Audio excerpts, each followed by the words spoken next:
ওই লাকড়ি নিয়ে তুমি হালাল উপার্জন করবা। আমি নবী অন্য কোনো মানুষের কাছে হাত পাতার চাইতে তোমার এই পেশাটাকে ঘোষণা শ্রেষ্ঠ বলে ঘোষণা করলাম। عن الزبير بن العوام رضي الله تعالى عنه قال قال رسول الله صلى الله عليه وسلم নবীজি সাল্লাল্লাহু আলাইহি ওয়াসাল্লাম বলেন, লা আইয়া আখুযা আহাদুকুম আহবুলাহু খায়রুল লাহু মিন আইয়াসআলান নাস। দেখেন কি কয়, তোমাদের কেউ রশি নিয়ে জঙ্গলে যাইবা, যাওয়ার পর লাকড়ি সংগ্রহ করবা, করার পর ওই রশি দিয়ে বাঁধবা, বাঁধার পর ওই লাকড়ি নিয়ে তুমি হালাল উপার্জন করবা। আমি নবী অন্য কোনো মানুষের কাছে হাত পাতার চাইতে তোমার এই পেশাটাকে ঘোষণা শ্রেষ্ঠ বলে ঘোষণা করলাম। কারো কাছে চাওয়ার চাইতে তুমি জঙ্গলে গিয়ে লাকড়ি আনলা, রশি দিয়ে বাঁধলা, এটা নিয়ে বিক্রি করলা, এই উপার্জিত তোমার এই উপার্জিত যে ইনকামটা, এটা দিয়ে তুমি হালাল খাদ্য খাইলা।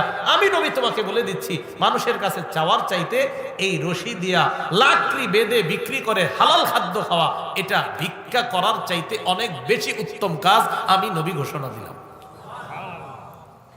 তাহলে নিজের উপার্জিত হালাল খাদ্য খাবো তো আমরা ইনশাআল্লাহ। নিজের হালাল উপার্জিত অর্থ দিয়ে যেন আমরা হালাল খাদ্য পেটে ঢুকাইতে পারি, আল্লাহ তৌফিক দান করেন।